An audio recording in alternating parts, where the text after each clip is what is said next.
त्रिपुरा में 16 फरवरी को वोटिंग, मेघालय और नागालैंड में एक साथ चुनाव। जाने कब होगी वोटों की गिनती।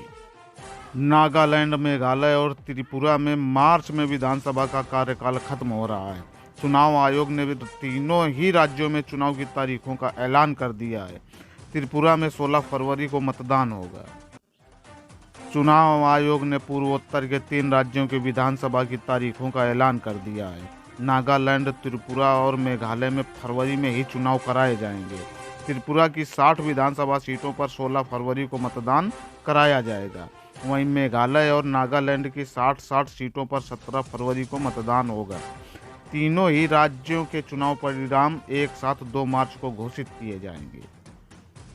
मुख्य चुनाव आयुक्त राजीव कुमार ने कहा, इस साल की अब पहली प्रेस कॉन्फ्रेंस है, इसलिए आप सभी को नए साल की शुभकामनाएं।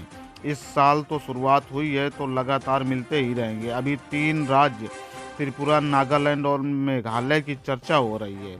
मार्च में तीनों असेंबली का टर्म खत्म हो रहा है। तीनों में ही 60 विधानसभा सीटें हैं। इन तीनों ही चुनाव में महिलाओं की सहभागिता पुरुषों से ज़्यादा रहती है। हालांकि चुनाव की अपनी कुछ चुनौतियां रहती हैं। नागालैंड, मेघालय और त्रिपुरा का 5 साल का विधानसभा का कार्यकाल 12 मार्च, 22 मार्च और 15 मार्च को खत्म हो रहा है। इससे पहले नई विधानसभा का गठन होना है। चुनाव से पहले राजनीतिक दलों ने भी अपनी रणनीति पर काम करना शुरू कर दिया है। बताते चले कि मेघालय, त्रिपुरा और नागालैंड तीनों ही राज्यों में 60 सीटें हैं। इस समय त्रिपुरा में भाजपा की सरकार है, इसलिए भाजपा वहां ज़्यादा ध्यान दे रही है। त्रिपुरा में वाम दल और आदिवासी पार्टी भाजपा के आगे चुनौती बन सकती है।